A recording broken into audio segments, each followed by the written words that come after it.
What's up, everybody? Welcome back to another episode of Bowhunt or Die. Todd is off on a bit of a family vacation, enjoying his summer before the hunting season gets started, so I'm rolling solo today. So we're going to jump right into two great off-season segments. First up, we've got Chad Gillaspie down in Kentucky, who is doing some velvet scouting for an absolute giant deer that he's hoping to get a crack at this fall. And then we're going to jump up to Indiana with one of our fan favorites, Dan Richardson, as he gives us an update on his summer and some of the interesting challenges he's going to have for this fall. So I'm going to shut up. Let's jump into those segments right now.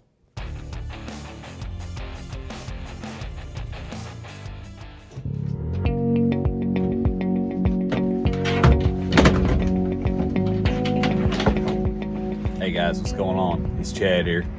It's the 16th of July today, and I'm going to try to run out to a piece of property that a buddy of mine has permission to hunt on. We've been getting quite a few pictures of a deer that I nicknamed Stickers, and he has blown up from last year. Last year he had 15 scoreable points, and this year I believe he's got 16 scoreable points with a Droptine. So we're going to try to go out and hang a double set this morning and see if we can't slide by out and then slide back in this afternoon around 6. He's been coming out 7:30 to 8 o'clock, somewhere in that range. So hopefully we can get some good velvet footage of him. My turkey season was just an absolute bust, and since 4th of July hit and all this Rona and everything going on in the world today, my mind is set on deer season for sure. I lost a piece of property that I hunt on due to the Rona, and I won't go into that because it's absolutely crazy. I actually picked up another spot not far from it, so hopefully this year I'll concentrate on that piece and maybe I can get a buck down if I don't get one on my lease. There's always a really good spurt from second week of October to first week of November there, so you never know. So I'm just going to cross my fingers and hopefully this year pans out, but stick with me and maybe we can get some footage this afternoon. Bowhunt or Die.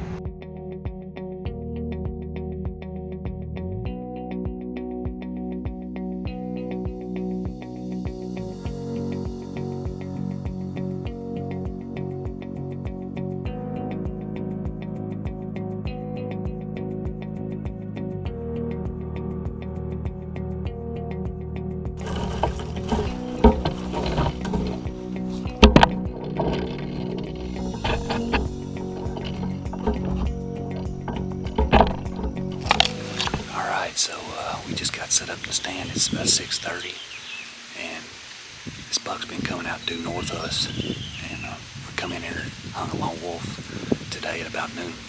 So we slid in, back in, and we're hoping to see if we can't get a little velvet footage of him, find out exactly where he's coming out in the corner of this field. Wind's perfect. It's going right away from where he's been coming out. So fingers crossed he comes out and we can lay some footage down. Stick with us and we'll see what happens.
All right, I just wanted to give you a little rundown on what happened yesterday.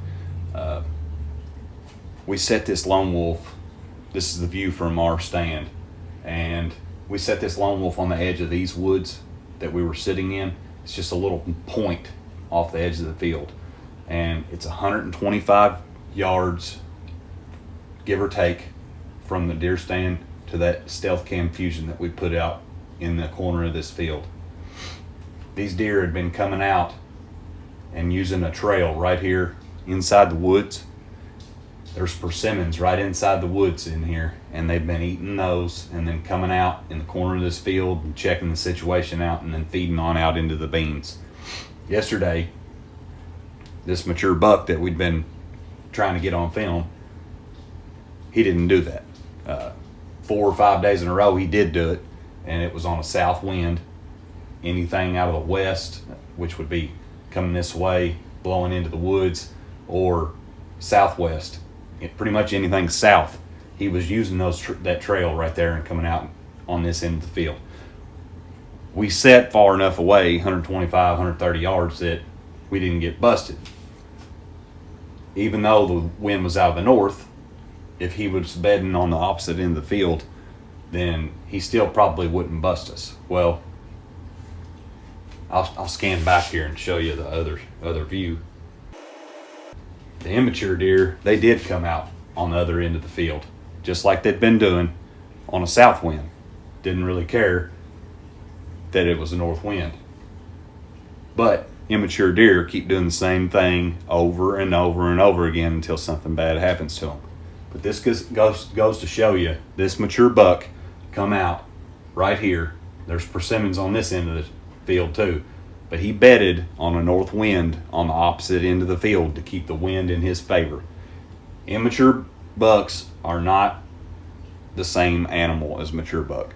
Mature buck uses the wind in his favor constantly, and this goes to show you that a mature buck is smart enough to know that his life is in danger all the time. So he came out on this end of the field and he worked his way this way to keep that wind in his favor to cover the entire field. And he did ended up winding us a little bit at the end of the night. He got down in behind us and he just stopped, and I think he knew something wasn't right, but he didn't bust us and he didn't freak out and run off or anything like that. He just decided to come back, and he went right back in the woods where he was going in. So he ended up doing exactly what a mature animal usually does.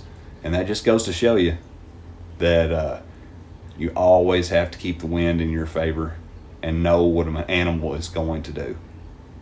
So anyway, I hope everybody's staying safe out there, and hopefully this can give you a little tip if you're chasing that mature buck. So next time we see you in a tree, bow hunt or die.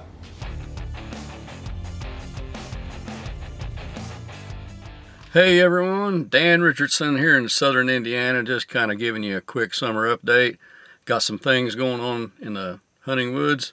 Luckily I got some other places, but what's going on, one of the properties, they're clear cutting it, and they're not just logging it. They are selling the logs and the timber, but they're clear cutting everything else, and I think grinding it up into mulch from what I understand, and I guess they sell that or whatever. So anyway, we was getting ready to go on a family vacation to Colorado. So I had my son Tanner take a drone out there and kind of give a what was happening before we go to Colorado, a couple videos, updates. So he flew over that several times just to see how much more it was going to be done when we got back from Colorado. So we got that in, and it's kind of sickening in a way, but anyway, we kind of cleared our minds and headed for Colorado and just trying to get away from everything for a while. And wow, did we have a good trip. We stayed in the cabin that we rented there, and we spent 3 days in the national park, and we went out and we seen elk, moose, no bear. I've still never seen a bear in Colorado, but we did see some really big bulls, and got pretty close to those two. Them things are huge, man, they're huge. But the family got to see that. That was their first time out west. We did a little bit of fishing while we was there. And anyway, my 3 kids went, my granddaughter went, and my son-in-law went with us. So we had a pretty good time, but the scenery there is just, wow. It's over the top, beautiful. I mean, absolutely beautiful. And you get up there and you get that thin air, and it's a little bit hard to get used to. But it was fun watching them go through that. I've been through it 3 times before, so seeing them adjust was kind of funny in a way. But the last day we was there, we went up as high as we could get, and I can't remember the elevation, but it got down to 30, 38 degrees, I believe. We even found snow up there, and I made my granddaughter a little bitty mini snowman. I got a picture of her standing beside that on a rock. So anyway, we had a great time, but her highlight, my granddaughter, the cabin we stayed at outside when you had the lights on was just infested with mice. They was everywhere outside. So me and her little projects, we built 2 different mouse traps, and that's all she talked about when we was there, was checking those traps. And me and her caught 46 mice in 3 days. Imagine that. Wow, that was just crazy. But anyway, I got my little trapper on our hands now. So we come home. Been doing a few other things too. I got my new Matthews VXR set up. I like tinkering around with that. I got my new ABB strings on there, on my HHA, and got her all tuned in, and just been outside flinging arrows, having a good old time. But great shooting bow. I love shooting it. I've got a little bit more dialing in to do. I'm running a little bit behind on that this year, but I'll get her. I'll be ready before the season gets here. And then something kind of special happened. I got a message from a local archery shop that was just starting up, Red Dawn Armory, and they added an archery shop on there. So anyway, they wanted to know if I would come do a booth for bowhunting.com, Bowhunter Die. And I said, sure, why not? So go help the guys with the grand opening. Several of them are friends of mine that I've got to know through 3D over the years, and just through general archery and social media. Great group of guys. They couldn't have picked a better group of guys running this thing. But the turnout was unreal. They had I think it's 22 lane indoors. They had a 3D shoot going on that day, a spot shoot. They had USA archery camps there, and they do great things for kids when they get involved in archery. Just an awesome place. They've got the gun shop on the other end of the building there. But I had a great time, and I appreciate them guys inviting me. I got to meet a lot of good people, made some new friends. But yeah, that was a good time. So anyway, the other things I've been doing, pretty much just putting cams out, stealth cams, checking those. I've not got anything that really stands out just yet. I got this one decent 8-pointer, but he looks good now, but I know what's going to happen when he loses velvet. Things are going to change, so he's probably going to get a free pass, but we'll see what he looks like. So yeah, I don't know. But anyway, I've been playing around with the Hunt Stand app too, and after we got back from Colorado, we went back to the clear cutting, and Tanner did another drone flyover, several of them, and wow, you talk about wiping a place out. It was unreal. I got back in there and used my Hunt Stand satellite image and found exactly where I shot my buck last fall, and pretty much I think I was standing on the stump of the tree that I shot him out of. It's kind of sickening.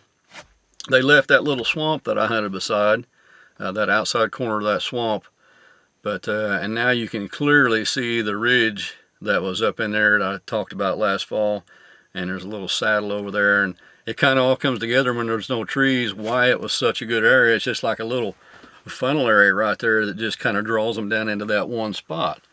So anyway, I'm gonna do later videos and keep you all updated on that, because they actually have a long way to go. A lot more clear cutting is going to be done, and I'm going to wait to make my plan. I'm going to wait till it's done to see what I got, there, and I've got other places I can go too.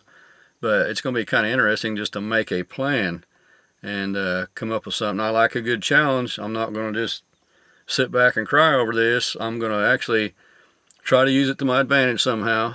And I know in about 2 or 3 years it's probably going to be awesome bedding area. But one other thing I've been doing, and it don't involve hunting at all. Some of you appreciate this, some of you probably don't even care. I love hot rods, always have. And I've been tinkering with a Chevy Vega panel wagon for a very long time. When my kids were little, I bought this thing. It was bone stock, 4-cylinder, 13-inch wheels, terrible condition because there's not many of these left. But anyway, I know they're a popular hot rod that they used to build in the 70s, so I got a real good start on this thing when my kids were littler. And of course, you know how it is, growing a family, you know, that's priority one. So I just kind of put it on the back burner, but the kids are pretty much grown up now, and I've got this thing back out, and I'm hoping to have it into my brother's paint shop by late summer. He's already shot me a paint sample. But it's a 74 wagon. I changed it to a 71, 73 look like the old little Camaros. It's got a whole different look. Had heck of a time finding sheet metal. But I'm building a small block Chevy that I've got sitting there in the garage, approximately 430 horsepower. But I love tinkering with stuff like that. That's me. That's who I am. I've done 90% of the work on that myself. And my brother's helped me on some of the body work. But I don't know. Just one of them things I love doing. Thought you might like to know. But like I said, another video later day on the clear cut. So I'll get that to you later as it progresses. So see y'all later. Bowhunt or die. Well, there's no doubt that is a giant buck that Chad is chasing down there in Kentucky. And I thought that was a really neat kind of perspective that he gave on, you know, that deer had been coming out in a very specific spot in that field several days in a row. All of a sudden the wind switches and the deer comes out in a completely different area, which I think is just an important thing for us to consider as hunters. You know, big bucks, as Chad said, their lives are on the line all the time. Their only thing they're worried about is survival, unless it's the rut, and then we all know what they're worried about then. But for all those other times of the year, you know, everything they do and every move they make is dictated towards one thing, and that's staying alive. So just keep that in mind when you guys are out this fall. It was a very interesting observation that he made. You know, as for Dan, I know he's heartbroken. They clear cut a lot of his favorite spots to hunt, but I also know that he's excited because it's going to present a lot of new challenges, new exciting opportunities for him this year. It's going to be interesting to see how he adapts and hopefully overcomes. I know a lot of people, you know, look at clear cuts as a bad thing. A lot of people look at clear cuts as a good thing. You know, that clear cutting creates a lot of new habitat, new growth, new food. They are really hard to hunt though. You know, so I think that a lot of people that look at clear cutting in a good light are generally looking at like selective clear cuts. If you got 100 acres of property that you're hunting and you clear cut 2 acres of it, that can be a good thing. If you go in and clear cut the whole 100 acres and you're kind of starting with nothing at that point, a little bit of a different situation. So like I said, it's going to be very interesting to see, you know, what Dan's season shapes up to look like this fall. Guys, next up, we are going to do our Ask the Experts segment, of course, brought to you by the fine folks over at Lancaster Archery. So I'm going to go ahead and read this question out, and then we're going to let PJ Riley, our resident archery expert, give us the answer. Dan Faustin asks, I am very new to archery and I have become obsessed with it. Good for you, so are the rest of us. Ultimately, I want to get into hunting. My question is, how do I go about finding the correct arrow to shoot without breaking the bank? Hey guys, so we got a question today from a bow hunter who says he's new to bow hunting and he wants to know how he should go about figuring out what arrow is right for him. There's a lot that goes into that, but there are some basics that we're going to start with. First thing you need to know is your draw weight and your draw length. Now, your draw length is not necessarily your arrow length. You're going to want to come to full draw with some sort of arrow that's got measurements on like this. You can find these at your pro shop, so that when you come to full draw, what you're going to look at is, you can see here I've got my rest is up. My arrow length can be anywhere from right in front of this riser out. I mean, I can have any length I want in there. So, you know, a lot of times folks who want to shoot fixed blade broadhead, they want their arrow to be cut right here at the front of the riser, so the blades are always sticking out in front. But you can have it any length in there in between is going to be your length. So for me, my arrow length they're 29 inches. My draw length is 29 and a half. My arrows are 29 inches. So I'm going to take that number, 29-inch arrow, plus my bow weight, which is 70 pounds. Then I'm going to go to the spine charts, and that's going to recommend a spine for the arrow that I want to shoot. I shoot Carbon Express, so it recommends 350 spine. Whatever arrows you're looking at, just look for the arrow length and the draw weight, and then that will let you know what is the right arrow for you. Then there's all kinds of things to look into. How much do you want that arrow to weigh? Do you want a light arrow? Do you want a heavy arrow?